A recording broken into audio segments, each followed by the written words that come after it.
The Red Death had long devastated the country. No pestilence had ever been so fatal or so hideous. Blood was its avatar and its seal, the redness and the horror of blood. There were sharp pains and sudden dizziness, and then profuse bleeding at the pores with dissolution. The scarlet stains upon the body and especially upon the face of the victim were the pest ban which shut him out from the aid and from the sympathy of his fellow men.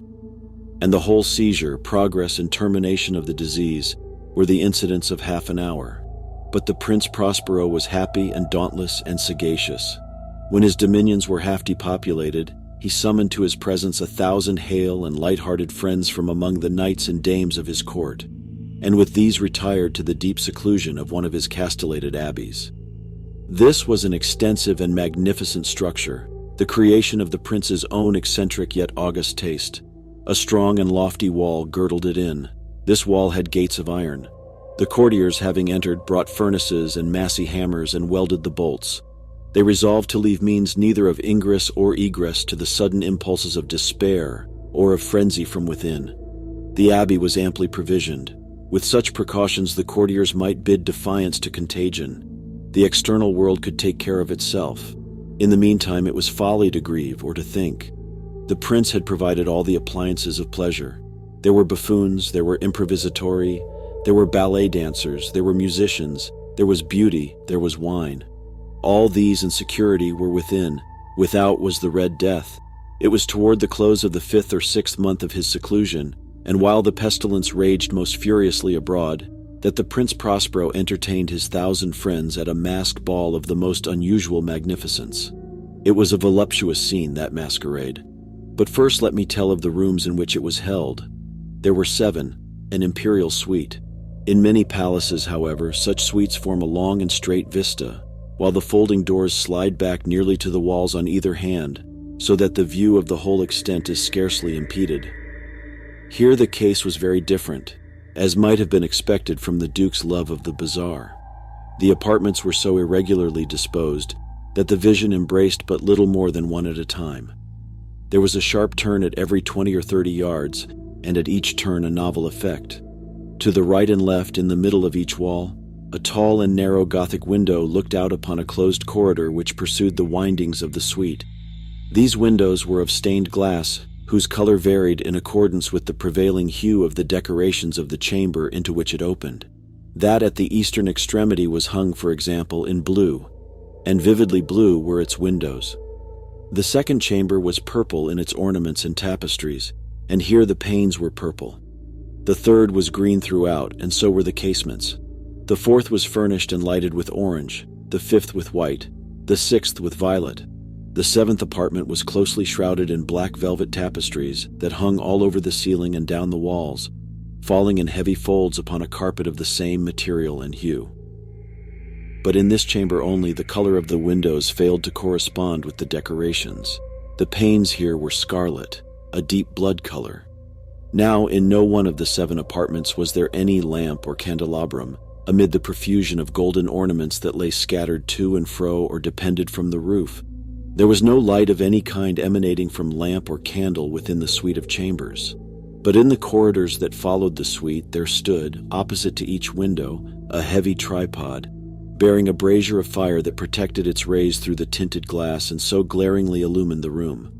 And thus were produced a multitude of gaudy and fantastic appearances.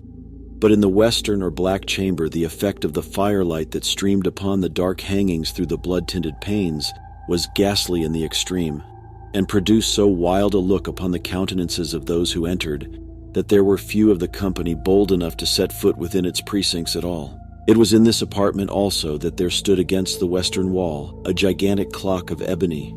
Its pendulum swung to and fro with a dull, heavy, monotonous clang, and when the minute hand made the circuit of the face, and the hour was to be stricken, there came from the brazen lungs of the clock a sound which was clear and loud and deep and exceedingly musical, but of so peculiar a note and emphasis that, at each lapse of an hour, the musicians of the orchestra were constrained to pause momentarily in their performance to hearken to the sound, and thus the waltzers perforce ceased their evolutions, and there was a brief disconcert of the whole gay company, and while the chimes of the clock yet rang, it was observed that the giddiest grew pale, and the more aged and sedate passed their hands over their brows as if in confused reverie or meditation.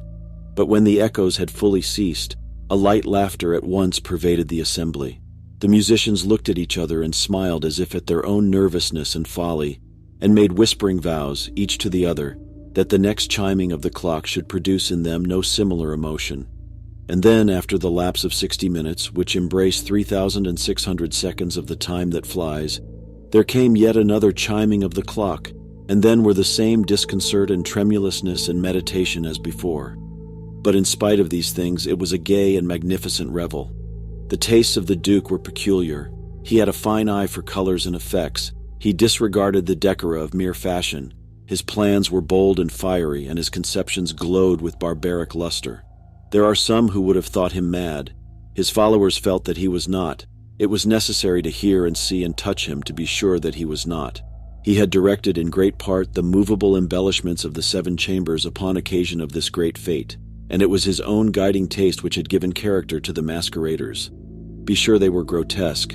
There were much glare and glitter and piquancy and phantasm, much of what has been since seen in Hernani. There were arabesque figures with unsuited limbs and appointments. There were delirious fancies such as the madman fashions.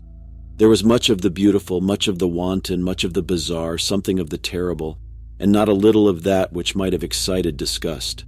To and fro in the 7 chambers there stalked, in fact, a multitude of dreams. And these, the dreams, writhed in and about, taking hue from the rooms, and causing the wild music of the orchestra to seem as the echo of their steps. And anon, there strikes the ebony clock which stands in the hall of the velvet, and then for a moment all is still and all is silent save the voice of the clock. The dreams are stiff frozen as they stand, but the echoes of the chime die away. They have endured but an instant, and a light, half-subdued laughter floats after them as they depart. And now again the music swells, and the dreams live and writhe to and fro more merrily than ever, taking hue from the many-tinted windows through which stream the rays from the tripods. But to the chamber which lies most westwardly of the 7, there are now none of the maskers who venture, for the night is waning away, and there flows a ruddier light through the blood-colored panes, and the blackness of the sable drapery appalls. And to him whose foot falls upon the sable carpet, there comes from the near clock of ebony a muffled peal more solemnly emphatic than any which reaches their ears who indulge in the more remote gaieties of the other apartments. But these other apartments were densely crowded, and in them beat feverishly the heart of life. And the revel went whirlingly on, until at length there commenced the sounding of midnight upon the clock. And then the music ceased, as I have told, and the evolutions of the waltzers were quieted, and there was an uneasy cessation of all things as before. But now there were 12 strokes to be sounded by the bell of the clock, and thus it happened, perhaps, that more of thought crept with more of time into the meditations of the thoughtful among those who reveled. And thus, too, it happened, perhaps, that before the last echoes of the last chime had utterly sunk into silence, there were many individuals in the crowd who had found leisure to become aware of the presence of a masked figure which had arrested the attention of no single individual before. And the rumor of this new presence having spread itself whisperingly around, there arose at length from the whole company a buzz or murmur, expressive of disapprobation and surprise, then finally of terror, of horror, and of disgust. In an assembly of phantasms such as I have painted, it may well be supposed that no ordinary appearance could have excited such sensation. In truth, the masquerade license of the night was nearly unlimited, but the figure in question had out-Heroded Herod, and gone beyond the bounds of even the prince's indefinite decorum.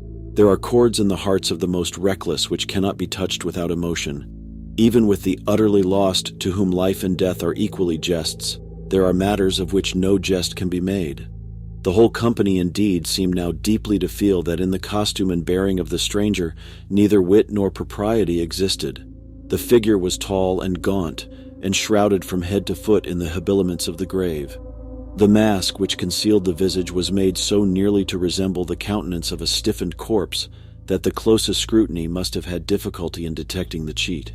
And yet all this might have been endured, if not approved, by the mad revelers around. But the mummer had gone so far as to assume the type of the Red Death. His vesture was dabbled in blood, and his broad brow, with all the features of the face, was besprinkled with the scarlet horror.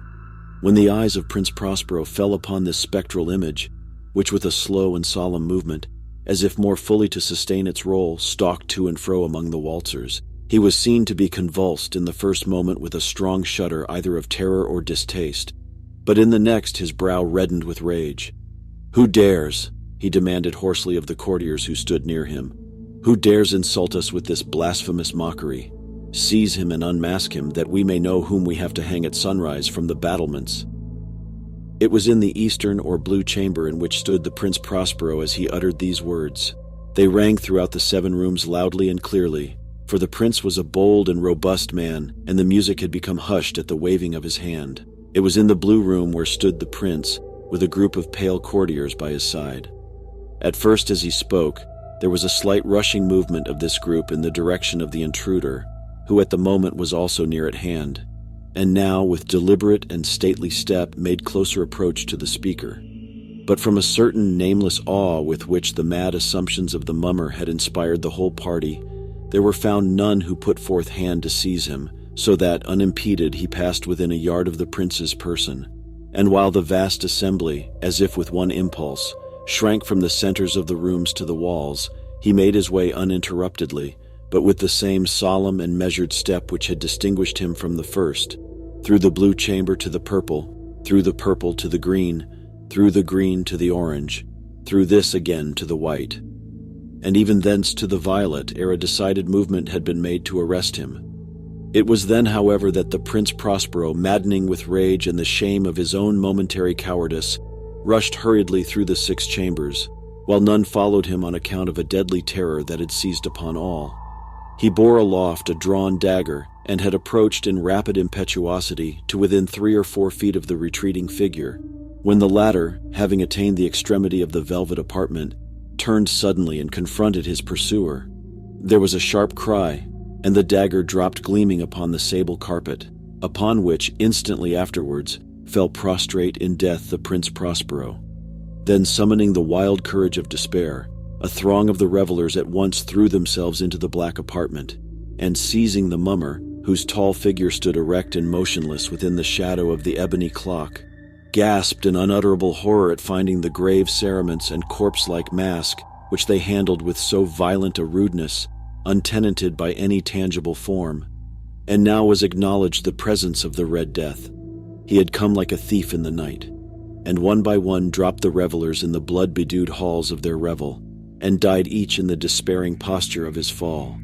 And the life of the ebony clock went out with that of the last of the gay, and the flames of the tripods expired, and darkness and decay and the Red Death held illimitable dominion over all.